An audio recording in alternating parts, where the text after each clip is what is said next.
আসসালামু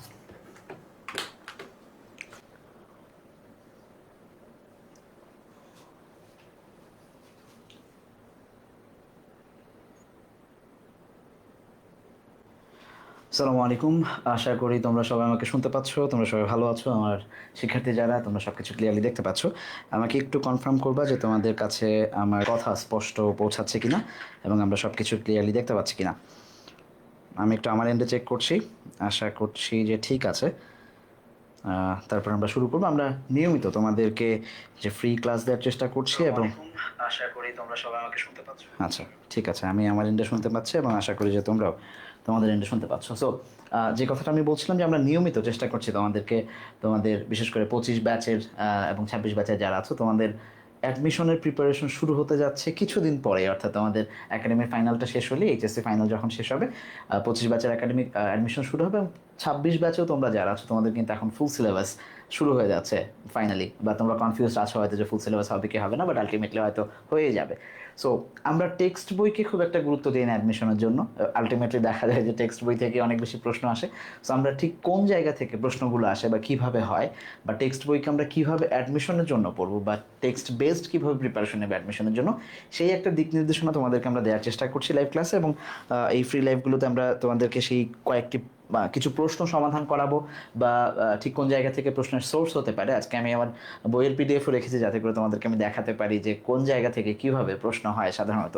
সো তোমরা যারা জয়েন করেছো চেষ্টা করবা যে আমার সাথে উত্তর দেওয়ার জন্য, এবং অবশ্যই প্রশ্নের নাম্বার লিখে ABCD লিখে দেন আমরা উত্তরে যাবো ইনশাল্লাহ। সো আচ্ছা, আমরা আজকে ইউনিট 3 করব মূলত। ইউনিট 3তে আমাদের হচ্ছে তোমাদের অনেক বইয়ে কিছু ডিফারেন্ট আছে। আমরা দেখার চেষ্টা করব যে আমার বইয়ে যেটা আছে সেটা হচ্ছে ম্যানার্স অ্যারাউন্ড দ্য ওয়ার্ল্ড, এইটা। সো ড্রিম হয়তো টাইটেলে ভুল আছে, আমরা একটু চেষ্টা করবো যে ওইটা তোমাদের যার যে ইউনিটেই আছে। নতুন বইয়ে হয়তো 26-এর ব্যাচের জন্য কিছুটা পরিবর্তিত, বাট পুরাতন বই যেটা বা শর্ট সিলেবাসের জন্য যেই বইটা মূলত সিলেক্টেড ছিল, আমরা সেই বইটাকে একটু ফলো করার চেষ্টা করব। আমি যদি তোমাদেরকে আমার এন্ডে যে বইটাকে আমি দেখেছি সেটাকে দেখাই, অর্থাৎ এই বইটাকে যদি তোমরা ফলো করো, অর্থাৎ এই বইয়ের তোমরা যদি চলে যাও একদম, আমি দেখাচ্ছি এই এই ইউনিটটাতে, অর্থাৎ এই যে লাইফস্টাইল, আমাদের যে ইউনিটটা তোমরা দেখতে পাচ্ছ নিশ্চয়ই, দেখা যাচ্ছে ক্লিয়ারলি? আচ্ছা, এই ইউনিটটা অর্থাৎ লাইফস্টাইল ইউনিটটা তোমাদের যাদের যে ইউনিটেই থাকবে সেই ইউনিটটাকে একটু ধরবা। আমরা টেক্সট বই থেকে ধরার চেষ্টা করব যে কীভাবে টেক্সট বই থেকে প্রশ্ন আসে। ওকে, সো প্রথম কোয়েশ্চেন দেখো, find the odd one out, civilised, culture, gentle, haughty. নিচের চারটার মধ্যে অড ওয়ান যখনই আমাদেরকে দিবে যে find the odd one out, আমাদেরকে মনে রাখতে হবে অড ওয়ানকে বের করার সিস্টেমটা হচ্ছে এই চারটার মধ্যে যে কোনো একটা, অ্যাকচুয়ালি এই চারটার মধ্যে থেকে যে কোনো একটা আমরা দেখব তিনটার চেয়ে ব্যতিক্রম, অর্থাৎ তিনটা নট ইকুয়াল একটা, এই জিনিসটাকে আমরা মাথায় রাখবো যে তিনটা সমান, একটা তার সমান, অর্থাৎ হয় অর্থগত দিক থেকে কিংবা পার্সিভ স্পিচের দিক থেকে কিংবা অন্য যে কোনো ফাংশনে তিনটা সিমিলার, একটা অড, মানে ইভেন হচ্ছে না যে নাম্বারটা সেটা। তাহলে আসো, সিভিলাইজড যা, কালচারটা ডেফিনেটলি যার মধ্যে সিভিলাইজেশন মেনটেন করে, যে সিভিক আচরণ যে করে, তিনি নিশ্চয়ই কালচার্ড, আর তিনি জেন্টল হন, ভদ্র হন। একমাত্র আমরা হটি যেটা দেখব সেটা হচ্ছে এইটা উদ্ধত অর্থে খুবই ফিরোশাস, ফিউরিয়াস, ফেরোশাস, এই জিনিস খুবই খুবই অভদ্র, ননসেন্স টাইপের যিনি আচরণ করেন তাকে আমরা হচ্ছে হটি বলি, বা উদ্ধত যিনি আচরণ করেন তাকে হটি বলি। সো এই সিভিলাইজড, কালচার, জেন্টল প্রত্যেকটাই আমরা দেখব যে সিমিলার, বাট হটি এটা হচ্ছে আলাদা। আমরা গত ক্লাসে তোমাদেরকে প্রিভিয়াস ক্লাসে দেখিয়েছিলাম যে কোন কোন জায়গা থেকে প্রশ্ন সোর্স হয়, বা কী কী কী কী সোর্সের প্রশ্ন আছে। তার মধ্যে প্রথম ইম্পর্টেন্ট যেটা ছিল সেটা হচ্ছে ভোক্যাবস থেকে প্রশ্ন আসে, পার্সিভ স্পিচ থেকে প্রশ্ন আসে, সেন্টেন্স প্যাটার্ন থেকে প্রশ্ন আসে, টেক্সট বেসড ইনফরমেশন, আমরা একটা শব্দ তোমাদেরকে টার্ম শিখিয়েছি যে টেক্সট থেকে হুবহু শব্দার্থ তুলে, শব্দার্থ কিংবা প্যাসেজের যে কোনো একটা লাইন হোক তুলে দিয়ে সেটাকে বলে যে এটা পূরণ করো। তার মানে সেখানে আমরা দেখবো গ্রামাটিক্যালি সব কিছুই রাইট, কিন্তু আলটিমেটলি টেক্সটে যেটা আছে সেটা শুধুমাত্র আমাদেরকে পিক করতে হবে, বাদ বাকি সব কিছু অর্থগত দিক থেকে ফাংশনালি যদি রাইটও হয় তারপরেও ছেড়ে দিতে হবে, বিকজ টেক্সটে আমাকে বলেছে যে এটা রাইট, সো আমাকে ওইটাই রাইট নিতে হবে। আচ্ছা, সো প্রথমটা তোমাদের কি অবস্থা? আচ্ছা, রাশেদ, আচ্ছা, তাহিয়া জয়েন করেছে আমাদের সাথে। আচ্ছা, এক নম্বর হচ্ছে ডি। ওকে, ঠিক আছে, ওকে আসেন। তারপর আমরা চলে যাব নাম্বার 2। 2 নম্বরে কি বলেছে? It is dash to take small gift for host if invited to a home. আচ্ছা, এখন দেখো যেই কথাটা আমি একটু আগে তোমাদেরকে বলার চেষ্টা করলাম যে আমরা সাধারণত দেখব যে টেক্সট বেসড কিছু প্রশ্ন থাকবে, টেক্সট বেসড ইনফরমেশন বা ইনফো নামে আমি এটাকে ডাকি। টেক্সট বেসড ইনফো মানে তোমাকে যা দেয়া হবে এটা হুবহু টেক্সটে যা আছে শুধু ওইটাই রাইট, বাদ বাকি সবগুলো ফাংশনালি রাইট হইলেও রাইট না। এই প্রমাণটা আমরা এখনই পাবো, খেয়াল করো। আমাকে বলছে it is a dash to take small gift. আচ্ছা, ম্যান্ডেটরি হইতে পারে, এটা একটা কালচার অর্থগত দিক থেকে, এটা কনভেনশনাল, এটা কাস্টমারি। চারটাই আমরা দেখবো যে কাছাকাছি হয়ে যায়। আমি চাইলেই বলতে পারি ইটস আ কালচার, এটা culture to take small gift to host if you are invited.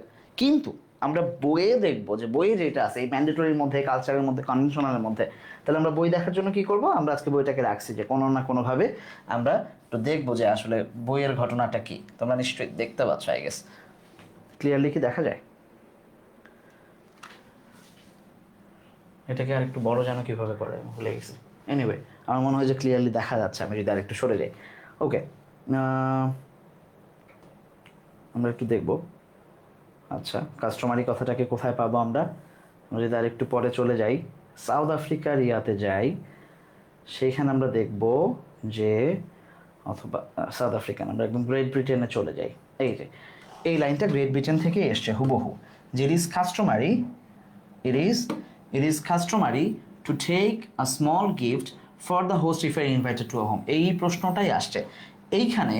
Culture, mandatory আর আর যত ট্রেডিশন আরও কি কি দেওয়া ছিল যে অপশনে যাই থাকুক সব কিছুই বাদ হয়ে যাবে যখন প্রথা ওয়ার্ডটা বুঝাইতে যে কাস্টমারি ওয়ার্ডটা ইউজ হয়েছে ইংরেজিতে। বই টেক্সট বুক আমাকে বলছে যে তুমি প্রথা অর্থে, প্রথা বা কনভেনশনাল বা ট্রেডিশন যে কোনো অর্থেই তুমি কাস্টমারি ব্যবহার করেছে বই তোমার। তার মানে তোমাকে টেক্সট বেসড ইনফরমেশন যখন তুমি যাবা তখন তোমাকে অবশ্যই এখান থেকে ম্যান্ডেটরি না নিয়ে, কালচার না নিয়ে, কনভেনশনাল না নিয়ে কি নিতে হবে? কাস্টমারি নিতে হবে, কারণ এগুলো রাইট হইলেও আপাতত ভুল, কারণ এটা টেক্সট বেসড ইনফরমেশন থেকে প্রশ্ন আসছে। ক্লিয়ার?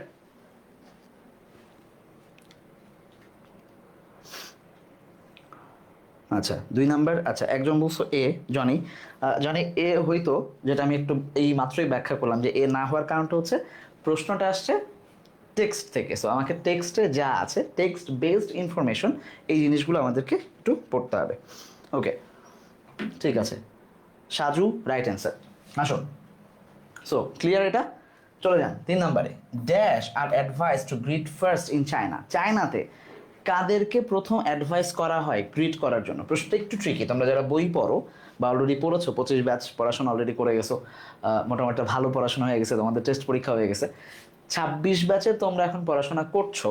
সো ওই জায়গাটাতে আমি আমি বলবো যে যদি পড়ে থাকো তাহলে তোমরা দেখবা যে এটা পাওয়ার কথা অলরেডি, যে dash are advice to greet first in China. চায়নাতে কাদেরকে প্রথম গ্রিট করার জন্য উপদেশ দেওয়া হয়? যারা এল্ডারলি তারা, জুভিনাইল যারা, সাপ্রেসড যারা, অপ্রেসড যারা। মানে কি হলো সাপ্রেসড অপ্রেসড এখানে কেন আসবে, বা জুভিনাইল শব্দটার মানে কি, এল্ডারলি কি আমরা বুঝি কিনা? আচ্ছা, আমরা একটু টেক্সটে যাই যে বই আসলে কি বলছে। চায়না বলছে, তার মানে আমরা একটু উপরে চলে যাব, ঝামেলা। এনিওয়ে আসেন, গ্রিটিংসের ক্ষেত্রে শেক হ্যান্ড সফটলি ওরা বলছে, firm handshake could be considered as a sign of aggression. প্রশ্ন কোন কোন জায়গা থেকে হইতে পারে আমি একটু তোমাদেরকে মেনশন করে দিই। এই যে ফার্ম হ্যান্ডশেক চায়নাতে could be a sign of aggression, এইখান থেকে তোমাদের প্রশ্ন আসতে পারে। 26 ব্যাচের জন্য একাডেমিক, 25 ব্যাচের জন্য ফাইনালে তোমাদের এমসিকিউ থাকতে পারে। এই এমসিকিউটাই দেখবা যে বিশ্ববিদ্যালয়ে যখন ভর্তি হবে, বিশেষ করে ঢাকা বিশ্ববিদ্যালয় এবং বিইউপি, প্রচুর পরিমাণে প্রশ্ন করে টেক্সট থেকে। এই বছর জগন্নাথও করেছে। সাস্টের প্রশ্ন নিয়ে আমি আমার স্টুডেন্টদের সাথে আজকেই সম্ভবত ওদের সাথে ক্লাস হচ্ছিল, গতকাল আমি কথা বলছিলাম এবং আমি ওদেরকে চ্যালেঞ্জ করলাম যে আমার মনে হচ্ছিল যে আমরা স্কুল অফ এক্সেলেন্স যেই প্যাটার্নে প্রশ্ন করে সাস্ট হুবহু ওই প্যাটার্নেই প্রশ্ন করছে। সামহাও আমাদের মনে হচ্ছিল যে আমাদের প্রশ্নই বোধহয় চলে গেছে ভুলে এখানে, ঠিক আছে? সো এই যে টেক্সট বেসড পড়াশোনাটা, এখান থেকে যে কোনো কিছু হইতে, অ্যাগ্রেশন বানান আসতে পারে, অ্যাগ্রেশনের ভোকাবুলারি আসতে পারে, যে অ্যাগ্রেশন শব্দের আর কি কি সিনোনিম হইতে পারে বা আর কোনটা অ্যান্টোনিম হইতে পারে এইটা, কিংবা ডিরেক্ট সাইন অফ অ্যাগ্রেশন যে বসবে চায়নাতে ফার্ম হ্যান্ডশেক করা, এই তথ্যটা, এই ইনফরমেশনটা ডিরেক্ট টেক্সট বেসড ইনফরমেশন হিসেবে থাকতে পারে। ওকে, তারপর আসেন প্রশ্ন আমাদের এই জায়গা না, এই জায়গাটা হচ্ছে Greet the most senior first, gradually the others. Children are expected to greet you rather than you greeting the children. Okay, এইটা হচ্ছে আমাদের কাছে ইম্পর্টেন্ট, যে তারা ফার্স্টে গ্রিট করবে কারা? চিলড্রেনরা, বাচ্চারা যারা, কিশোর যারা, তাদেরকে আমরা হচ্ছে মানে শেখাই যে তোমরা বড়দেরকে আগে গ্রিট করো। প্রশ্নে আমার চাইছে dash are advice to greet first in China. একটু টেকনিক্যালি প্রশ্ন আমাদেরকে এরকম আসতে পারে, যে হুবহু বই থেকে না দিয়ে বইয়ের আশেপাশে কাছাকাছি জায়গাগুলো থেকে। তোমরা কি অ্যান্সার করছো কেমন? আচ্ছা, তোমরা এখনো কেউ আনসার করো? নাম্বার 3 দেখো, অপ্রেসড আর সাপ্রেসড এখানে কিছু না, এটার সাথে কোনো মানে সম্পর্ক নাই। আমাদেরকে দুইটা জিনিস চাইছে, আইদার এল্ডারলি, যারা বড় এল্ডারলি আমাদেরকে ছোটদেরকে গ্রিট করবে, নাকি জুভিনাইল। তোমরা জুভিনাইল ওয়ার্ডটা পাইছো আবার লেসন ইউনিট 4-এ যখন যাবা অ্যাডোলেসেন্সে, এখানে আমরা দেখছি যে কিশোর বা ছোট বয়সী যারা, তাদেরকে জুভিনাইল বলে। কিশোর কিশোরী এই বয়সটাতে বা অ্যাডোলেসেন্স পিরিয়ডে যারা থাকে, তাহলে তারা এই এল্ডারলিদের যে ছোট, তারা গ্রিট করবে কাদেরকে? যারা যারা আমাদের বয়সে একটু বড়, তাদেরকে গ্রিট করবে যারা জুভিনাইল। ক্লিয়ার? সো এইটা মূলত টেক্সট বেসড ইনফরমেশন। আমরা দেখবো যেটাও টেক্সট বেসড আসছে, বাট একটু ঘুরায় প্রশ্ন করছে, ঠিক আছে? এই ধরনের প্রশ্ন আসতে পারে। Clear? Number 3 B, very good. একজন এই অ্যান্সার দিচ্ছেন, বুশরা। একটু ভেবে চিনতে, ঠিক আছে? আচ্ছা, প্যাসিভ হয়েছে, যদি বলা হয়তো এল্ডারদেরকে দেয়, দেন আমরা নিতাম। আচ্ছা আচ্ছা, এটা আমি জাস্ট কপিও করে নিয়ে আসছিলাম বাই দ্য ওয়ে, যে এখানে যে চিলড্রেনদেরকে এক্সপেক্ট করা হয়। যাই হোক, সোর্স তারপরে আমি বই রাখছি যাতে করে সব কিছুর সোর্স আমি দেখাইতে পারি যে কটা পসিবল হয়। আচ্ছা, number 4, who is served first at the time of dining in south Africa.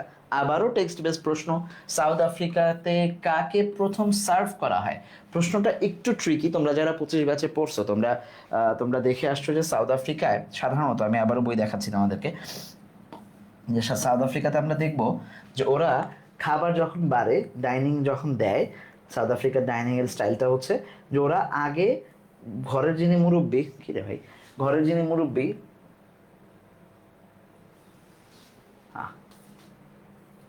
আচ্ছা একটু সময় দাও আমাকে। সাউথ আফ্রিকার ক্ষেত্রে যেটা হয়, তোমাদের মনে আছে কিনা 25 ব্যাচে তোমরা যারা আছো, বা 26 ব্যাচে যদি তোমরা অলরেডি এই চ্যাপ্টার পড়ে থাকো, যে আমরা দেখবো যে সাউথ আফ্রিকার কালচারের মধ্যে, সাউথ আফ্রিকাতে যেটা করে সেটা হচ্ছে যে ওরা গেস্টকে সবার আগে সার্ভ করে, কিন্তু খাওয়া শুরু করে যিনি, তিনি হচ্ছেন মুরব্বী, ঘরের মুরব্বী যিনি, তিনি শুরু করবেন।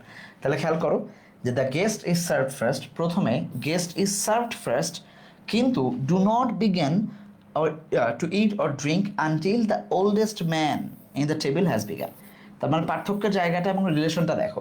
তুমি যদি সাউথ আফ্রিকান কোনো ফ্যামিলিতে তোমাকে দাওয়াত দেওয়া হয়, তুমি XYZ যেই নাম হও তোমাকে সবার আগে তোমার প্লেটে খাবার দেওয়া হবে, বাট ইউ ক্যান্ট স্টার্ট। তোমাকে স্টার্ট করার জন্য অপেক্ষা করতে হবে ওই বাসায় ABC নামের যিনি সবচেয়ে বড় আছেন, হয় বাসার মুরব্বী, হয় দাদু কিংবা বাবা কিংবা চাচা, বা যিনি আছেন টেবিলের হেড যিনি, তিনি যখন শুরু করবেন তখন you are allowed to start, but before that তোমাকে সবার আগে সার্ভ করা হবে। তাহলে প্রশ্ন দুইটা, সাউথ আফ্রিকায় কে সবার আগে খাবার শুরু করে টেবিলে, সেটা একটা, আর কাকে সার্ভ করা হয় খাবার, সেটা আরেকটা। তাহলে আমরা দেখি যে প্রশ্ন চাইছে কোনটা আমাদেরকে, who is served first. Okay, serve করা হয় কাকে সেটা চাইছে, তাহলে যিনি গেস্ট তাকে সার্ভ করা হয়, আর যিনি ওল্ডেস্ট তিনি স্টার্ট করেন খাবার। হ্যাঁ, তিনি সাধারণত স্টার্ট করেন, আর তারপরে গ্র্যাজুয়ালি বাচ্চারা তাদের সাথে খায়, এবং শেষে মহিলারা খায়। আমাদের দেশে কালচার যেরকম অনেকটা সেরকম। আচ্ছা, 4, এই তো 4A আর B দুইটাই দিছেন। আচ্ছা, এই যে সবাই ভুল করছেন, সবাই আনবিলিভেবলি, সবাই, একজন মাত্র আনিকা সরকার ও রাইট করছে। এবার আসফিয়া ঠিকঠাক লিখছেন। আচ্ছা, বাদ বাকি যে ফারুক কিংবা অন্য যে কেউ, আপনারা শুরুতে যারা অ্যান্সার দিচ্ছেন, আপনারা প্রশ্নটা পড়েন নাই। দেখেন, পারা জিনিসগুলো এইভাবে আপনারা ভুল করে ফেলবেন। হঠাৎ করে মনে হবে যে আমি তো প্রশ্ন পড়ছি কোথাও না কোথাও, ওই এখানে ছিল গেস্ট এল্ডার, দাগায় ফেললাম মনের ঝোঁকে, বাট তুমি দাগায় দেখলা যে সর্বনাশ হয়ে গেছে। চাইছিল তো আরেকটা প্রশ্ন, আমি তো উত্তর দিছি আরেকটা, ঠিক আছে?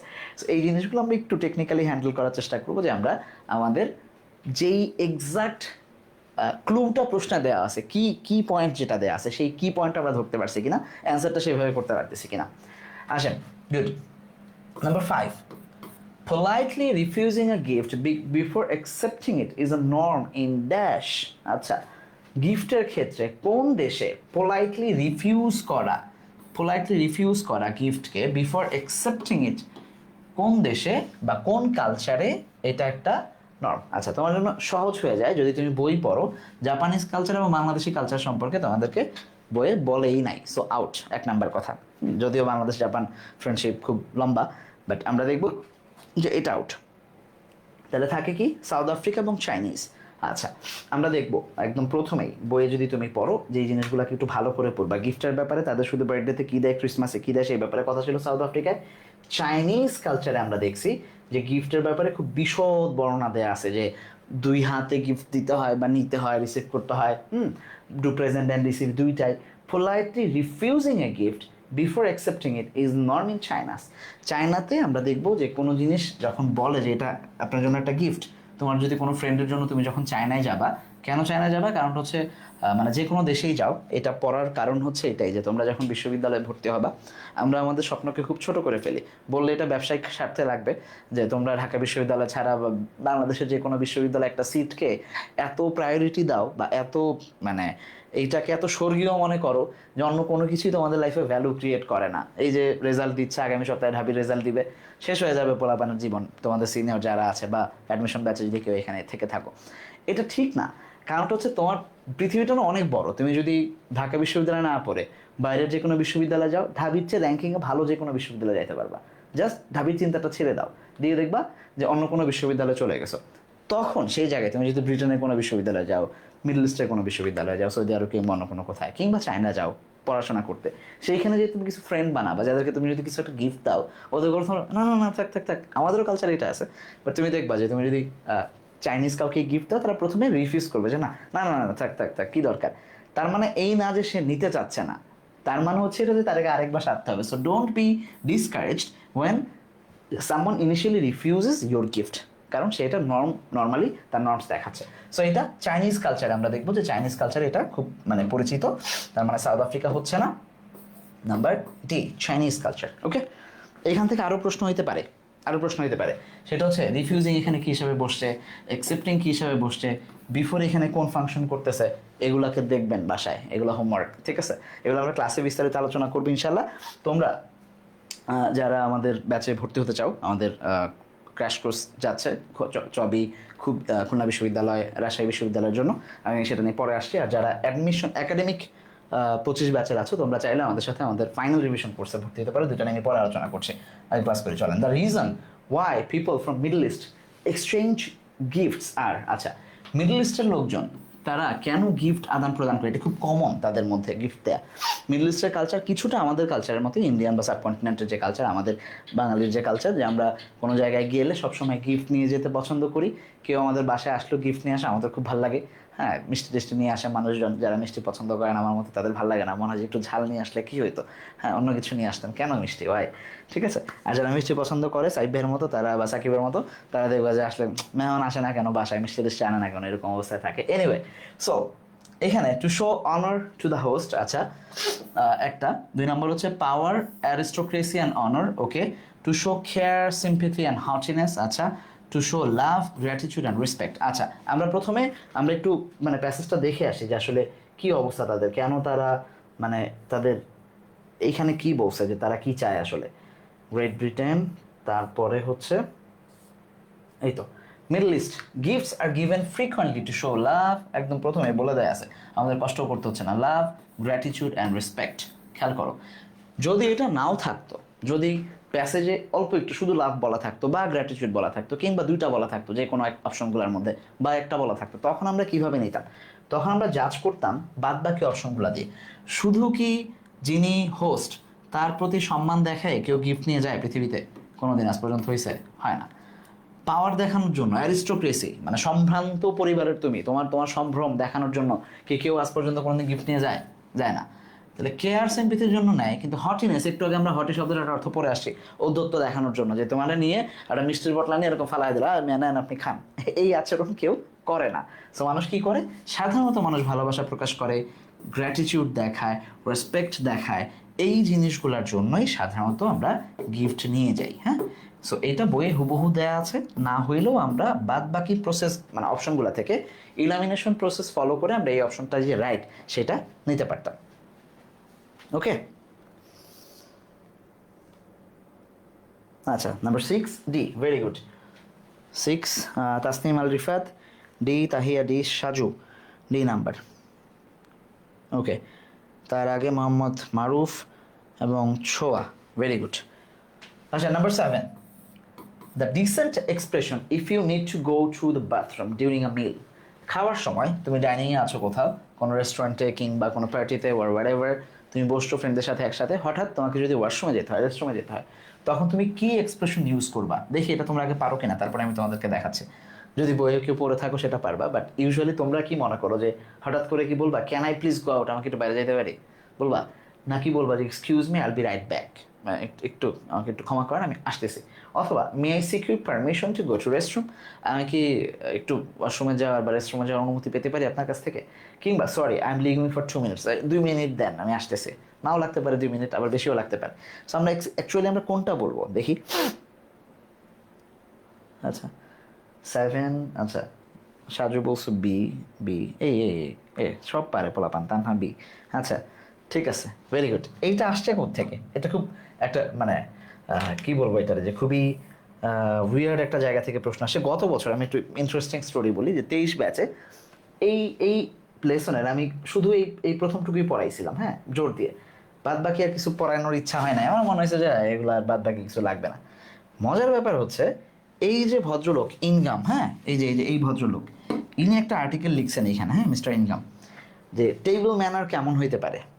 এই জায়গা থেকে 23 ব্যাচে প্রায় প্রশ্ন আসছে হচ্ছে 6টা না 7টা, এবং এই বছরও প্রশ্ন আসা মানে কন্টিনিউয়াস আসতেছে।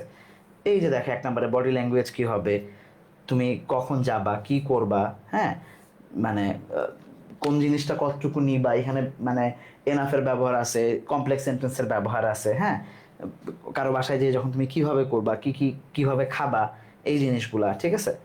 আচ্ছা এইখানে এই যে এইখানে বলা আছে, if you need to go to bathroom, যদি তোমার বাথরুমে যেতে হয় during your meal, you don't need to ask for permission, তোমাকে পারমিশন চাওয়ার কোনো দরকার নাই। You also don't need to say where you are going, তোমার বলারও দরকার নাই যে আমরা 2 মিনিট দেন তো ভাই আসতেছি, কিচ্ছু দরকার নাই। Best way just say excuse me I'll be right back, just বলো যে আমি আসতেছি, just and leave quietly and without disturbing others, তুমি এবার ফিরেও আসো।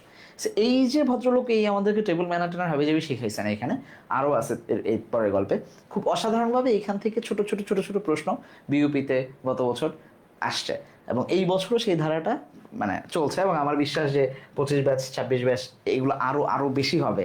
মানে এখনকার বিশ্ববিদ্যালয়ের প্রশ্ন যারা করছেন তারা মানে খুব খুব সিনিয়র না, মানে খুব বুড়ো মানুষজন না, সো তারা আগের কালের ট্র্যাডিশনাল যে প্রশ্ন, সেই প্রশ্নের বাইরে এসে টেক্সট বইয়ে ফিরতেছেন সবাই, কারণ এইটাই তাদেরকে অনুপ্রাণিত করতেছে নতুন নতুন প্রশ্ন বের করার ক্ষেত্রে। সো তোমরা যদি, আচ্ছা নাহার রহমান বি, বুশরা বি, ওকে ঠিক আছে, বি এটা সবাইরই ঠিক আছে, তার মানে আপনারা এগুলো ভালো করে পড়ছেন। Number 8, I know sometimes manners and etiquette seem arbitrary. Here are the word arbitrary. Arbitrary মানে কি? এটা জাস্ট ভোক্যাবস থেকে আসছে। এইটা এই কথাটা বইয়েও আছে ইউনিট 3-তে, আবার এটা যে ইউনিট 7-এও পাবেন, হ্যাঁ, ইউনিট 7-এ হিউম্যান রাইটস আমরা এইটাকে আবার পাবো, হ্যাঁ, হিউম্যান রাইটসে আমরা দেখবো যে আরবিটারি কথাটাকে আমরা উল্লেখ পাই। আরবিটারি কি? যখন কোনো জিনিস কেউ মানে খেয়াল খুশি মতো, ইচ্ছা মতো যা মন চায় তা করে, সেটাকে বলা হচ্ছে আরবিট্রারি। ওকে, আপনাকে অ্যান্সার দিছেন? সো আমরা যদি 4টা অপশন দেখি, প্রিসাইসলি কোনো জিনিস করা, ক্লিয়ারলি করে দেওয়া, স্পেসিফিক করে দেওয়া, এইটা না হয়ে কোনো জিনিস ওপেন, ওয়াইড ওপেন রাখা, খামখেয়ালি মতো রাখা, হ্যাঁ, মানে কোনো কোনো স্পেসিফিকেশন নাই এমন অর্থে যখন যেটা বসবে, সেটাকে আমরা দেখব কি বসবে, আরবিট্রারি বসবে, ঠিক আছে। যদি ডাজ নট মিন দেওয়া থাকতো, সিনোনিম যেহেতু চাইছে, মিনস তার মানে হচ্ছে সিনোনিম চাইছে, যদি অ্যান্টোনিম চাইতো তাহলে আমরা অন্য কিছু বসাইতে পারতাম বা চিন্তা করতে পারতাম। ওকে,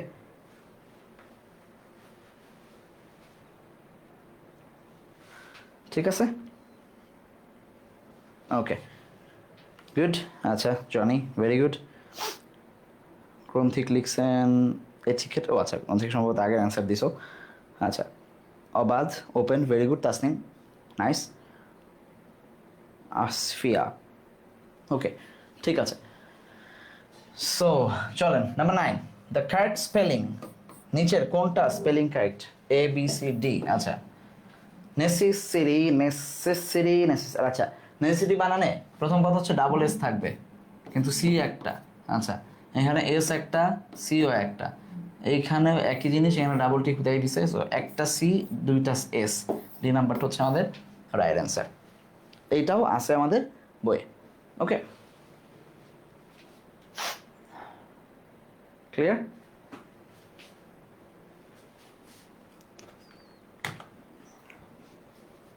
নেসেসিটি, হ্যাঁ। এগুলোকে বানান যখন পাবেন, আমি আপনাদেরকে একটা ট্রিক্স শিখিয়ে দিই। যে কোনো ফ্রি লাইভ যখনই দেখবেন, যেই প্ল্যাটফর্মেই দেখবেন, যেখানেই দিবেন, যেখানেই বানান পাবেন, বানানটাকে লিখে ফেলবেন। তাতে করে দুইটা কাজ হয়, একটা হচ্ছে আপনি শিওর থাকেন যে বানান ঠিক আছে, দুই নম্বর হচ্ছে আপনার বানানটা আরেকবার প্র্যাকটিস হয়ে যায়। সো এই অভ্যাসগুলো একটু করবেন। এবিসিডি না লিখে, এই যে একজন লিখছেন রিফাত, আচ্ছা তুমি তো অ্যাডমিশন ব্যাচের স্টুডেন্ট, নেসেসিটি সানজানা লিখছেন, হ্যাঁ, এরকমভাবে লিখে ফেলবেন। গুড। আচ্ছা, নাম্বার 10।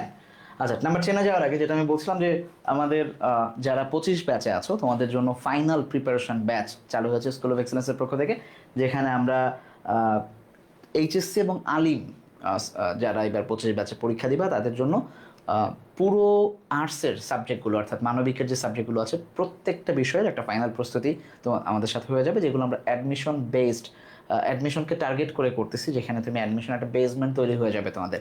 ইংরেজি এবং বাংলার জন্য প্রায় 60টা করে ক্লাস, 60+ দুই পেপার মিলে। তার বাইরে সমাজ বিজ্ঞান কিংবা ইতিহাস কিংবা অর্থনীতি ভূগোল যা যা আছে তোমাদের সব কিছুই পড়াবো আমরা।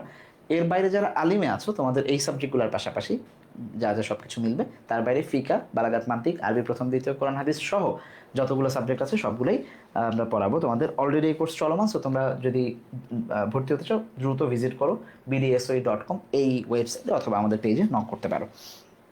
আচ্ছা, number 10, they are aware of. আচ্ছা, এইটা হচ্ছে একটা নিয়ম। আচ্ছা, হোয়াট থেকে আসছে, হোয়াট সবগুলাতেই হোয়াট আছে। আমরা দেখতে পারবো যে যেহেতু বাক্যের প্রিন্সিপাল ক্লজ, এখানে একটা ফাইনাইট ভার্ব আছে, এটাই প্রিন্সিপাল ক্লজ। যখন প্রিন্সিপাল ক্লজ বসতেছে, তার সাথে যখন সাবঅর্ডিনেট ক্লজ বসবে, কখনোই সাবঅর্ডিনেট ক্লজে প্রশ্নবোধক হবে না। সো এই যে প্রথম বাক্যে যে প্রশ্নবোধক বসছে, বসার কোনো অপশনই নাই। এবং এইখানে ওয়ার্ডটা বসছে হচ্ছে রিলেটিভ প্রোনাউন হিসেবে। যখন রিলেটিভ প্রোনাউন হিসেবে বসবে, তখন আমাদেরকে কী করতে হবে, রিলেটিভ প্রোনাউনের পরে আমাদেরকে হচ্ছে সাবজেক্ট প্লাস অক্সিলারি এইভাবে আগাইতে হবে, প্রথম অক্সিলারিও দেওয়া যাবে না। আচ্ছা, তাহলে যে এখানে আর আসছে, ডু আসছে, তাহলে এগুলো কি ভুল। এই যে আর, এই যে ডু, এরা ভুল, কারণ অক্সিলারি সামনে আসছে। তাহলে এই যে সাবজেক্ট, তারপর অক্সিলারি, তারপর হচ্ছে ভার্ব। সো ডি নাম্বারটা হচ্ছে আমাদের কাঙ্ক্ষিত রাইট অ্যান্সার। ক্লিয়ার? বুঝছেন?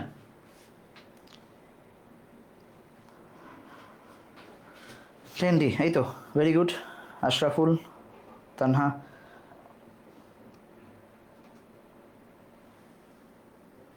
আচ্ছা, ডরিমনও ক্লাস করতেছে, বা কি যুগ আসলো, হ্যাঁ, ডরিমন এবার এইচএসসি ক্লাস করে, ইংরেজিটাও দ্বিতীয় প্রথম পত্র। আচ্ছা, আসেন নাম্বার 11 চলে যাচ্ছে। 11-এ they use to dash using sign language. আচ্ছা, দে ইউজ টু ড্যাশ, আচ্ছা দেখি করেন।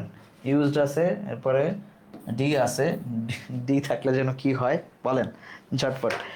এটা আমি অ্যান্সার দিব না, এটা আপনাদের পারা উচিত, ঝটপট বলবেন, আমি সরে গেলাম। হ্যাঁ, they use to dash sign language. আচ্ছা, তারা কমিউনিকেট করতো সাইন ল্যাঙ্গুয়েজ ইউজ করে, হ্যাঁ।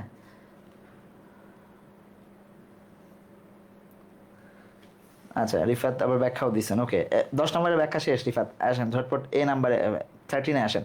সাজু বলছেন এ, তানহা বলছেন সি, বাদ বাকি সবাই সি। আচ্ছা, ভার্বান আইএনজি দিচ্ছেন, কেউ কেউ জাতি বিভক্ত হয়ে গেছে। আচ্ছা, ইউজ টু, আচ্ছা ইউজ টুর আগে যদি be use to, get use to, become use to এগুলো থাকে, বি এর জায়গায় অন্যান্য যে কোনো কিছু, বি ভার্বের অ্যামিজার ওয়াজওয়ার যদি থাকে, বা বি নিজে থাকে, তখন আমরা হচ্ছে, আমরা নিয়মটা মনে আছে কিনা আমাদের, আচ্ছা আমি একটু নিয়মটা, আরে নিয়মটা দেখাই তোমাদেরকে। নিয়মটা ছিল এরকম যে বি অথবা, মানে বি এর মধ্যে আছে am, is, are, was were যা আছে, ঠিক আছে, এগুলা, তারপরে use to, become use to, become used to, get used to, এইগুলো যদি থাকে এটার সাথে আমরা দেখব যে আমরা কি বসাইছি, ভার্ব ওয়ান প্লাস আইএনজি বসাইছি। নর্মালি আমরা যখন লিখব তখন ইউজ টুর সাথে সবসময় কি বসে, verb one. I use to go, I use to play, এই জিনিসগুলা বসে। ঠিক আছে, সো এইটা যখন থাকবে তখন আমরা হচ্ছে কি ব্যবহার করব, ইউজ টু থাকলে ভার্ব ওয়ান ব্যবহার করব। বাদ বাকি যদি be use to, become use to, get use to এগুলো থাকে তখন আমরা হচ্ছে ভার্ব ওয়ান আইএনজি ব্যবহার করবো। তাহলে চলুন প্রশ্নে ফিরি। প্রশ্নে যদি ফিরি, আসেন, they use to dash using sign language, কি আছে? তাহলে be use to, become use to কিছু আছে? নাই, নর্মালি ইউজ টু আছে। তাহলে আমাকে কমিউনিকেটিং, কমিউনিকেট, বি কমিউনিকেট কিছুই না বসে নর্মালি সি নাম্বারটা বসবে, কমিউনিকেট। সো যারা সি নাম্বার দিচ্ছেন তাদের ঠিকঠাক, যারা এ নাম্বার দিছিলেন তারা হয়তো খেয়াল না করে দিয়ে দিচ্ছেন বি বিকাম ইউজ টু না দেখে। ওকে, ঠিক আছে। আসেন number 12। Number 12, one of the most common dash to meditation। আচ্ছা, এইটা যখন এটার আগে ধরেন এই যে ভার্ব ওয়ান আইএনজি বসে, এরকম আরো টু এর পরে ভার্ব ওয়ান আইএনজি বসে, এরকম আরো কিছু ছিল না? এটা কি মনে আছে আমাদের? জাস্ট মানে যেহেতু গ্রামারের রুলস চলে আসছে, সবসময় এই কাজগুলো করবেন। যখনই কোনো নিয়মকে পাবেন তার আশেপাশের নিয়মগুলোকে একবার একটু দেখে চেক করে যাবেন, তাতে করে আপনাদের হচ্ছে ওই প্রসেসটা রেডি হয়ে যাবে। বলেন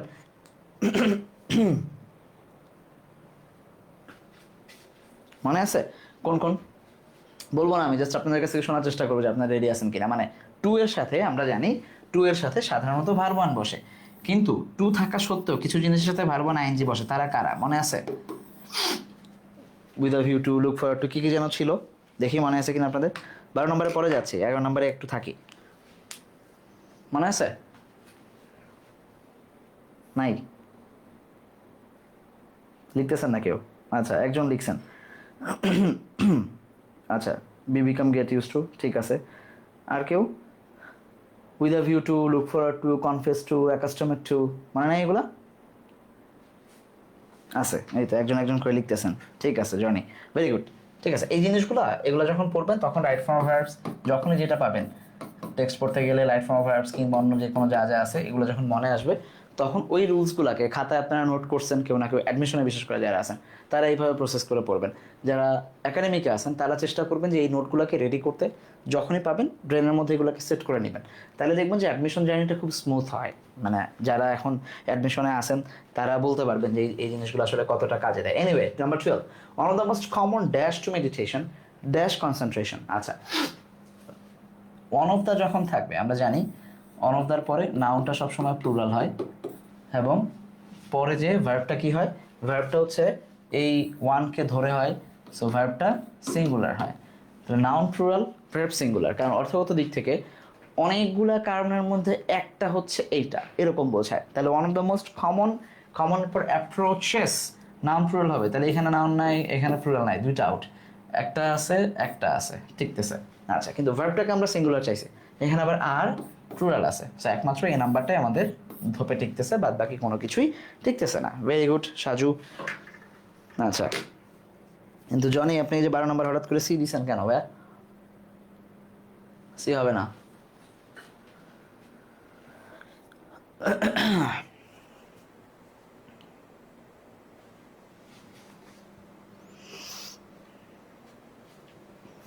আচ্ছা, আলহামদুলিল্লাহ সব মনে আছে, ভেরি গুড, আল্লাহ বরকত দিক এই মনে থাকার।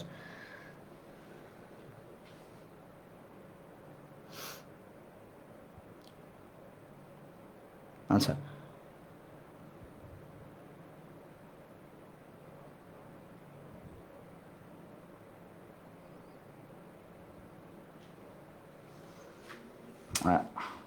দাঁড়ান আমি আপনাদের কমেন্ট পড়তে পারতেছি না হঠাৎ।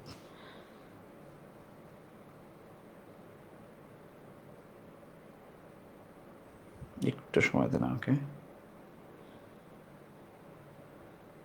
আচ্ছা, হ্যাঁ এইবার দেখতে পাচ্ছি।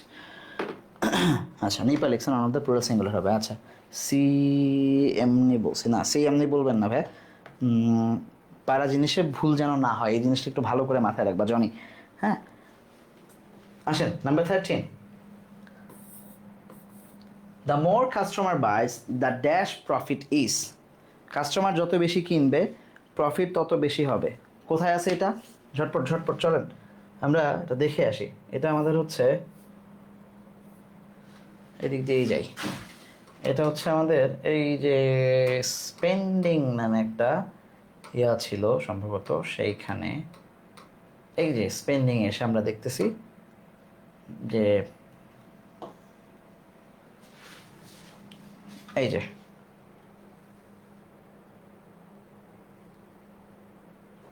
এই যে দেখো এই লাইনটা, হ্যাঁ এটা খুব বাস্তব। দিস ওয়ার্ডস মানে সবসময় কাস্টমারকে বলে যে আপনার অনেক সুন্দর লাগতেছে, আপনার অনেক ভালো লাগতেছে, এটা আপনার খুব ভালো লাগবে, এটা পড়ছেন এটাও ভালো লাগবে। রমজানের সিজন তো, এখন দেখবা যে শপিংয়ে যখন যাবা তখন দেখবা যে সবাই তুমি যাই পড়তেছো তোমার সেটাতেই বলবো যে হ্যাঁ ভাই আপনার খুব ভালো লাগতেছে, আপু এইটাতে এইটাতে আপনার খুব মানে এটাতে আপনার সেরা লাগতেছে, আপনি এটা ছাড়া আর কিছু নিয়েন না। এবার আরেকটা হাত দিয়ে বলবো যে ও আপনাকে তো এটাও তো অনেক ভালো লাগতেছে। এই যে কথাগুলো মানুষ বলে কারণ তারা চায় যে তুমি ফিল করো যে এটা তোমার আসলে ভালো লাগতেছে, তাহলে তুমি নাও। কারণ যত বেশি তুমি নিবা, please customer, as customer buys, the more a customer buys the higher the profit is. যত বেশি তারা কিনবে তত তাদের প্রফিট হবে। এটা হচ্ছে একটা গ্রামারের রুলস। আমরা জানি যে আমরা, এবার প্রশ্নে আসেন, আমরা কম্পারেটিভের ক্ষেত্রে পড়ছিলাম যে দাযুক্ত কম্পারেটিভ যেমন থাকবে, যেমন আমরা যদি বলি ধরো কত কত জোরে ফ্যান চালাবো, তাহলে the ফাস্টার is better, is the better, the ফাস্টার the better, ঠিক আছে। এই ধরনের কম্পেয়ার করি আমরা যখন যত তততে যখন বলি যত তত, যত জোরে চালাবা তত ভালো, কতক্ষণ পড়বো, যত বেশি পড়বা, the more you study the higher your preparation goes, বা the better your preparation become, ঠিক আছে। হ্যাঁ ঠিক আছে। সো এই যে দা যুক্ত কম্পারেটিভ যখন থাকবে, দ্য মোর কাস্টমার বাইস, যত বেশি কাস্টমার বিক্রি করবে মানে কিনবে তত বেশি কি হবে, the higher the profit is. Okay, clear?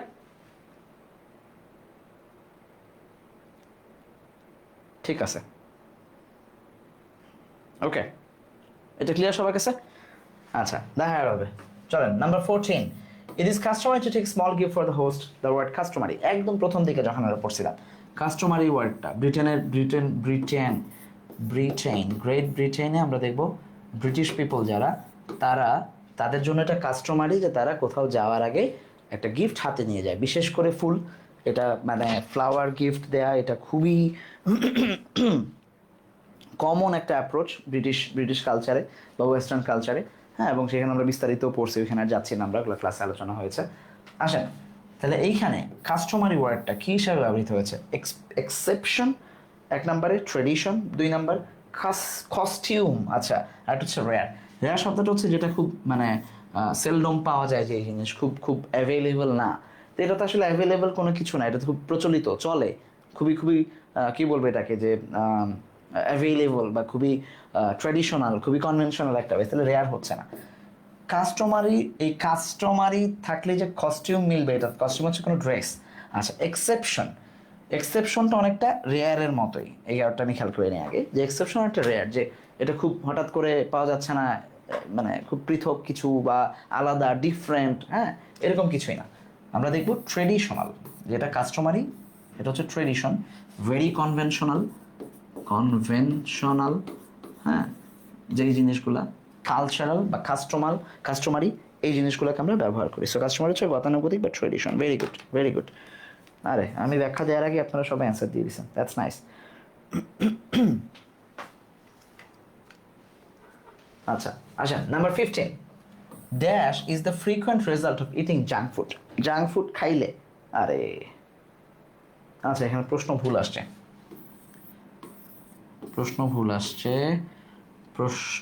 আচ্ছা অ্যান্সার ভুল আসছে। জাঙ্ক ফুড খাইলে বেশিরভাগ কি হয়, ইয়া ছিল এক নম্বরে ছিল হচ্ছে হেডেক, মাথা ব্যথা হয়, নাকি হচ্ছে স্টমাক প্রবলেম, ম্যালেরিয়া, আর একটা সম্ভবত ছিল হচ্ছে ডায়রিয়া, HOEA, ঠিক আছে, এটা হচ্ছে ডায়রিয়া। কোনটা হবে বলেন? হেডেক, স্টমাক প্রবলেম, ম্যালেরিয়া আর ডায়রিয়া। যদি বেশি বেশি জাঙ্ক ফুড খান, ফ্রিকোয়েন্ট, বেশি বেশি না, এভরি নাও অ্যান্ড দেন আপনি যদি খান, ফ্রিকোয়েন্টলি যদি আপনি জাঙ্ক ফুড খান, তাহলে আপনার কোনটা হবে নিচের? এ নাম্বার হচ্ছে হেডেক, বি নাম্বারে হচ্ছে স্টমাক প্রবলেম, 3 নাম্বার হচ্ছে ম্যালেরিয়া, 4 নাম্বারে হচ্ছে ডায়রিয়া। কোনটা হইতে পারে দেখি, কনফিউশন তৈরি করি একটু। বেশি বেশি জাঙ্ক ফুড খেলে ডায়রিয়া তৈরি হয়, ফুড পয়জনিং হয়, নাকি কি হয় আসলে, মানে মূল ব্যাপারটা কি? আচ্ছা, ওকে, আপনারা খুব একটা ডিস্ট্রাক্টেড হচ্ছে না ইদানিং। আসেন বই আমরা একটু দেখে আসি। এটা হচ্ছে পূর্ণিমা, পূর্ণিমার গল্প, অথবা হচ্ছে আমাদের তার আগের যেটা জাঙ্ক ফুড যেটা ছিল। আচ্ছা, এই যে দেখেন, ওকে, ম্যানার্সিটিস প্রবলেম। আচ্ছা, এটা একটা, আচ্ছা এইখানে না, এইখানে না, এটা হচ্ছে পূর্ণিমাতে বলা, এটা জাঙ্ক ফুডে বলা না। এটা হচ্ছে পূর্ণিমার মা যখন পূর্ণিমাকে বলতেছিল যে তুমি আহ, তুমি যে বেশি বেশি করে এগুলা খাও, এগুলো তো খাওয়া ভালো না। হ্যাঁ, এই যে হ্যাভিং প্রবলেম, কই জানো ইয়ার প্রবলেম, আইসাইটের প্রবলেম হচ্ছে, এই যে স্টমাক আপসেট, এই তো পাওয়া গেছে।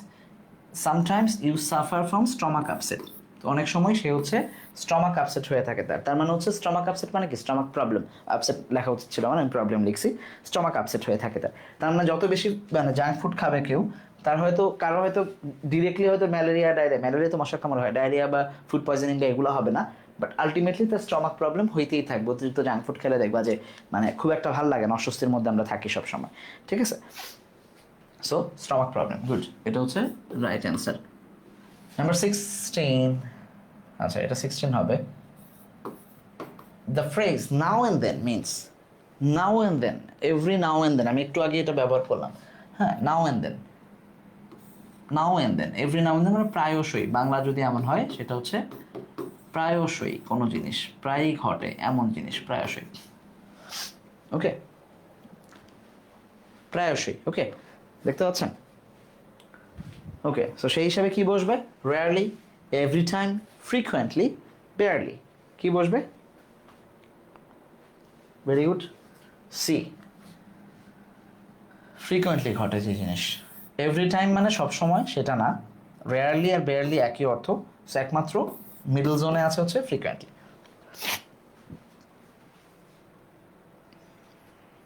ওকে, ভেরি গুড তাসনিম, নিপা, মোহাম্মদ মারুফ, আহা, এটা হবে হচ্ছে 7। ওকে, এগুলো নাম্বার উল্টাপাল্টা হয়ে গেছে। Calorie rich junk food looks dash, eye soothing, mouth watering, tempting, lucrative. দেখো এই যে এই প্রশ্নগুলো না, এইগুলো হচ্ছে রিয়েল টেক্সট বুক ইনফো। এখন তুমি দাগাও তো, যারা টেক্সট বুক পড়ো নাই তাদের কাছে যে কোনো ক্যালোরিজ খাবার দেখলে আমাদের চোখেও ভালো লাগে, তাহলে এটাও রাইট। মাউথ ওয়াটারিং, মুখে জল চলে আসে, জিভে জল আসে, এটাও রাইট। টেম্পটিং, দেখলে মনে হয় যে খাই খাই, যা টেম্পটিং তাই লুক্রেটিভ, খুবই খুবই মুখরোচক, প্ররোচক, যে আমারে বলতেছে খাও খাও, ডাকতেছে, আমি খাইতে যাই না, খাবার আমারে ডাকে, ঠিক আছে? এরকম যাদের অবস্থা হয়, চারটাই রাইট। তাহলে আমি যাব কোথায়? যাবা হচ্ছে এই যে এইখানে text book info. Text based info যখন আসবে তখন আমরা দেখবো যে এই যে এখানে মাউথ ওয়াটারিংটা বলা ছিল, যেগুলা দেখলে মনে হয় ক্যালোরি রিচ, যেগুলো এগুলো হচ্ছে মাউথ ওয়াটারিং হবে, মুখরোচক হবে। কোথায় আছে আমরা যদি একটু দেখে আসি, এই গল্পেরই সম্ভবত পরে, এই যে এইখানে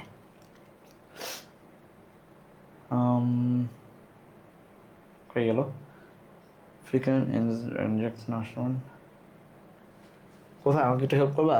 এই যে these calories junk food does look mouth watering but nutritionally very poor. এই যে মাউথ ওয়াটারিং কথাটাকে আমরা দেখতে পাচ্ছি, হ্যাঁ, মাউথ ওয়াটারিং, এটা হচ্ছে আমাদের এই মাউথ ওয়াটারিংটা হচ্ছে, এই মাউথ ওয়াটারিংটা হচ্ছে এখানে বলা আছে। তার মানে আমার দেখতেও ভালো লাগতেছে, খাইতেও মজা, মানে খুবই কোনো কিছুই আমার ওই যে একটা বাচ্চার এখন বেরোচ্ছে না, খাবার দাবার খুব সুন্দর করে বর্ণনা করে যে অনেক ভালো লাগছিল, জীবনে মনে হয়েছে এর আগে এমন কিছু খায় নাই, জিব্বা বের হয়ে গেছিলো, কি কি সুন্দর করে বলে বাচ্চাটা, ঠিক আছে? এগুলো হচ্ছে আমাদের লাইফে এরকম ঘটে, হ্যাঁ। এইটা হচ্ছে এই মাউথ ওয়াটারিংটা থাকবে, আর বাদ বাকি সব আউট। নাম্বার 18, নাম্বারগুলো একটু এলোমেলো হয়েছে, আমরা একটু ঠিক করে নিচ্ছি। Find out the correctly spelled word negligence. আচ্ছা, নেগলিজেন্সের ক্ষেত্রে আমরা দেখবো এল এর সাথে আই বসবে, সো এই দুইটা আউট, এই দুইটা ঠিক আছে। জেন্সের ক্ষেত্রে তো জীবনও আই বসবে না, সো জেন্স ই বসবে, এই নাম্বারটা হচ্ছে রাইট। ওই যে নিউট্রিয়েন্ট ভ্যালুটা খুব নেগলিজেন্স লেভেলে যেটা থাকে জাঙ্ক ফুডের মধ্যে, সেটাকেই বর্ণনা করছে এটা। ঠিক আছে, good, okay.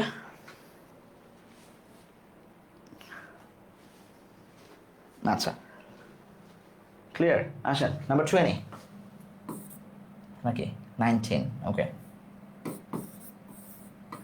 It creates a situation of calm and quiet order, a bridge between mind and body. Here the word bridge refers to, আচ্ছা এটা মেডিটেশন থেকে আসছে, বুঝছো? ফিটনেস যেটা ছিল আমাদের মেডিটেশন, সেইখানে একটা লাইন ছিল এরকম যে এটা creates a situation of calm and quiet order, খুবই খুবই শান্ত, নিশ্চুপ, স্নিগ্ধ বা নীরব একটা অবস্থা তৈরি হয়। আলহামদুলিল্লাহ, সরি। এটা কি সিইউর জন্য? এটা সব কিছুর জন্য রে বাবা। সিইউর জন্য কালকে প্রশ্ন সমাধান হবে সন্ধ্যার পর। তোমরা যারা সিইউ পরীক্ষা দিছো আজকে স্কুল অফ এক্সেলেন্সে, আমাদের সিইউ প্রশ্ন সমাধান হচ্ছে কালকে বাদ মাগরিব, ঠিক মাগরিবের পর ইনশাআল্লাহ, ঠিক আছে? আমরা একটু আগে নিয়ে আসছি, রাতে আবার ফিটনেস যেহেতু থাকবে তোমাদের, আমরা ঠিক মাগরিবের পর শুয়ে বসে একটু প্রশ্ন সমাধানটা দেখে নিব, তারপরে তারাবিতে চলে যাবে ইনশাআল্লাহ। 7টায় কালকে ক্লাস হবে ইনশাআল্লাহ। আচ্ছা, তাহলে এইটা বডি এবং মাইন্ডের মধ্যে একটা ব্রিজ তৈরি করে। তাহলে ধরো এটা তোমার বডি, হ্যাঁ, হিউম্যান বডি এটা, হ্যাঁ, নর্মালি ধরে নাও যে এটা একটা কারো, আচ্ছা ধরো এটা কারো বডি, এইটার সাথে ভেতরে যে মাইন্ড থাকে আমাদের, যে ব্রেইন বা ব্রেইনে যে কাজ করে, যে হ্যাঁ, এই ব্রেইনটা বডি এবং মাইন্ডের মধ্যে যে একটা ব্রিজ তৈরি করলো, তার মানে কি শর্টেন করলো, ডিস্টেন্স বাড়াইলো, ব্রডেন করলো, কিছুই না, কানেকশন তৈরি করলো, দ্যাটস ইট। মানে জাস্ট নর্মালি একটা ওয়ার্ড দিছে আর কি, যেটার মধ্যে সিমিলারিটি খুঁজতে হবে। Very very very easy.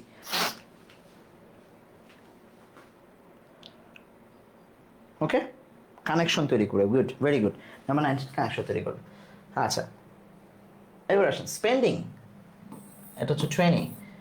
Spending is a part of our life. The word spending এখানে কি অর্থে ব্যবহৃত হয়েছে? স্পেন্ডিং আইএনজিওয়ালা যখন যে কোনো জিনিস থাকবে, আইএনজিওয়ালা ভার্বকে আমরা কি কিভাবে পড়ছি চলেন একটু মনে করে আসি।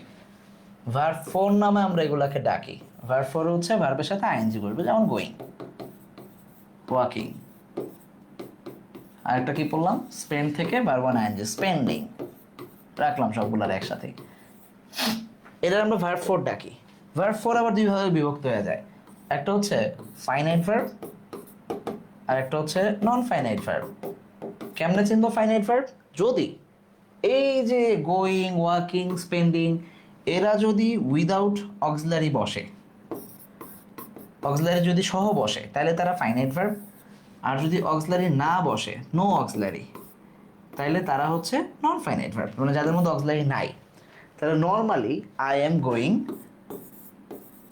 আই এম গোয়িং, এটা হচ্ছে একটা ভার্ব ফোর যেটা ফাইনাইট, কারণ এম আছে তার আগে, এই যে অক্সিলারি আছে।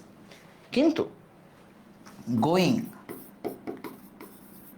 দেয়ার, আই স হার, এই গোয়িং এইখানে নন ফাইনাইট ভার্ব, কারণ এর আগে আইএনজি দেওয়ার জন্য তার কোনো অক্সিলারি নাই। সো এই যে ধরনের জিনিসগুলো আসবে, যখনই কোনো আইএনজিওয়ালা ভার্ব অক্সিলারি ছাড়া বসবে, সেটা নন ফাইনাইট হয়। বসলে তার দুইটা কাজ হয়ে যায়, একটা হচ্ছে সে জিরান্ড হয়, হ্যাঁ, বসার সাথে সাথে তার কাজ কি হয়ে যায়, একটা হচ্ছে সে জিরান্ড হয় অথবা সে পার্টিসিপল হয়। এই দুইটার আমরা কেমনে বুঝবো যে সে কেমনে জিরান্ড হচ্ছে বা পার্টিসিপল হচ্ছে? ফাংশন অনুযায়ী। ফাংশন হচ্ছে মজার ব্যাপার, যেটা সেটা হচ্ছে জিরান যখন সে হয় তখন সে নাউনের কাজ করে, আর পার্টিসিপল যে যখন সে হয় তখন সে অ্যাডজেক্টিভের কাজ করে।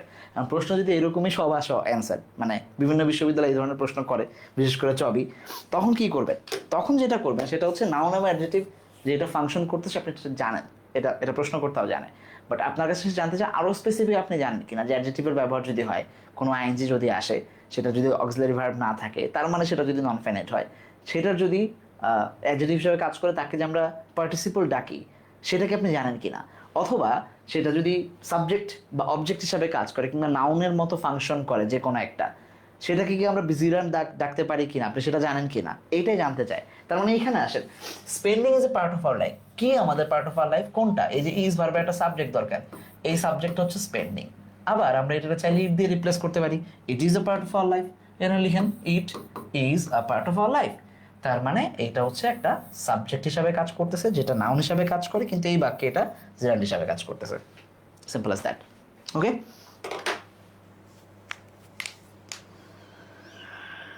আচ্ছা, গুড, ভেরি গুড। আরে আমার তো ব্যাখ্যা করলাম, শুধু শুধু সময় নষ্ট করলাম, তোমরা সবাই অ্যান্সার দিয়ে দিয়েছেন। Nice, very nice. আসেন, number 21, spending credit card is dash like a lot. Using credit card, sorry, using credit card is dash taking a loan.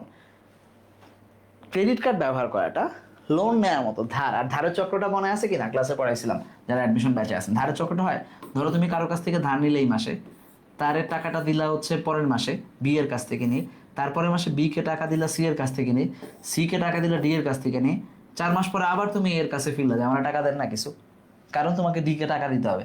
আবার বি এর কাছে গেলে এর টাকা দিতে, সি এর কাছে আসলে বি কে টাকা দিতে, ডি এর কাছে গেলে আবার সি কে টাকা দিতে। এই যে তুমি সারা বছর চলতেছে এই ধারের চক্র, এইটা হচ্ছে মানে ঋণের দুষ্ট চক্র, ঠিক আছে? ডেট ট্র্যাপ বলি আমরা এটাকে। এই ডেট ট্র্যাপ নিয়ে তোমাদের এই বইয়ে আছে।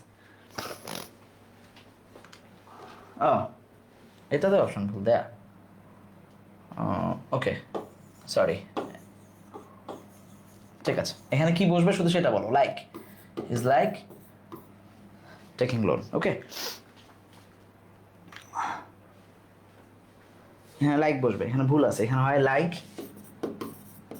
অথবা অ্যাজ অথবা সিমিলার, এই তিনটা ছিল আর কি, অথবা ডিতে ছিল নান। তাহলে ইজ সিমিলার, সিমিলারের সাথে যদি হইতো তাহলে আমাকে টু ব্যবহার করতে হইতো, is similar to taking a loan, অথবা is as taking a loan. As খুব একটা বসে না, নান বসবে না, কারণ লাইকটা যথারীতি আছে, সো এটা বসবে। আমি খেয়াল করি না যে অপশন ভুল আছে, সরি। লাইক হবে, গুড। ঠিক আছে, হুমায়রা এবং Saju, printing mistake, typing mistake actually.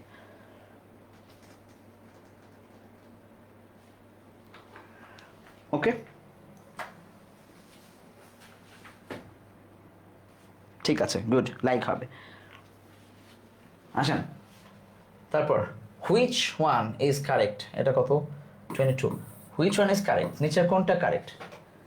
আচ্ছা, correct form noun form of cost, কস্টের নাউন ফর্ম কোনটা? Cost effective, cost hence, costly. আচ্ছা, এটা বইয়ে আছে, ঠিক আছে।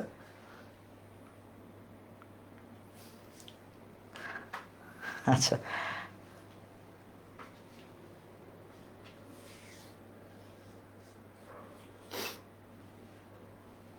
ঠিক আছে। আসেন, ইজি ইজি, প্রশ্নেই উত্তর। হ্যাঁ, এ ধরনের প্রশ্ন।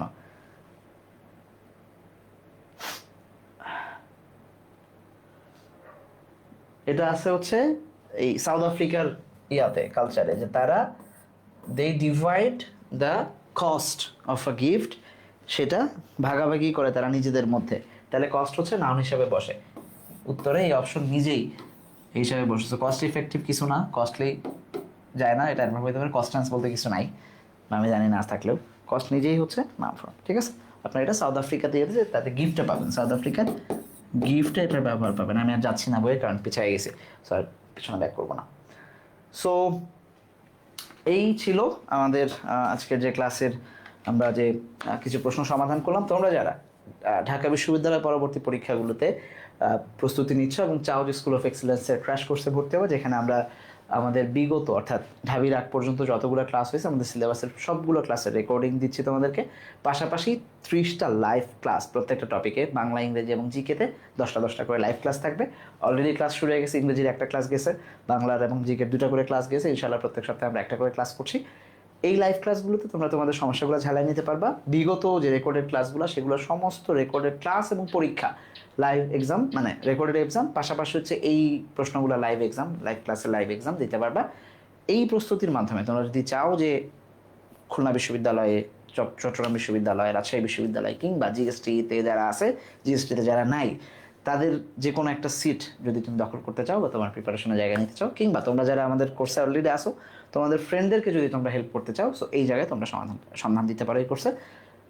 ভিজিট করতে হবে bdsoi.com অথবা আমাদের ফেসবুক পেজ স্কুল অফ এক্সেলেন্সে। সো আশা করছি তোমাদের সাথে আবার ইনশাআল্লাহ আগামী সপ্তাহে দেখা হবে, যেহেতু আমাদের ব্যাটল অফ এক্সেলেন্স চলছে এটা লার্নার। সো একাডেমিক এবং অ্যাডমিশনের ক্লাস নিয়ে খুব দ্রুতই আবার আগামী সপ্তাহে দেখা হচ্ছে। তার আগ পর্যন্ত ভালো থাকো, সুস্থ থাকো। রোজার দিন যারা স্টুডেন্ট, আমি সবসময় বলি যে তোমাদের মূল ইবাদতের জায়গা রোজা ফরজ, নামাজ ফরজ, তারপরে সবচেয়ে বড় ওয়াজিব জায়গাটা হচ্ছে তোমাদের পড়াশোনা এই মুহূর্তে। সো একটু ভালো করে পড়াশোনা করো। দেশের এখন যে অবস্থা, সেই অবস্থায় সবচেয়ে বড় অবদান তোমাদের রাখা উচিত, এবং তোমাদের পড়াশোনার মাধ্যমে তোমাদের একটা জায়গায় যাওয়া উচিত যেখানে তোমরা তোমাদের মতকে জানাতে পারবা, জাতির গঠনে তোমরা তোমাদের অবদান রাখতে পারবে, এবং দেশের পরিবর্তনে তোমরা তোমাদের উল্লেখযোগ্য ভূমিকা রাখতে পারবা। সো পরের সপ্তাহে দেখা হওয়ার আগ পর্যন্ত ভালো থাকো, সুস্থ থাকো, পড়াশোনার মধ্যে থাকো। আবার দেখা হচ্ছে। আসসালামু আলাইকুম।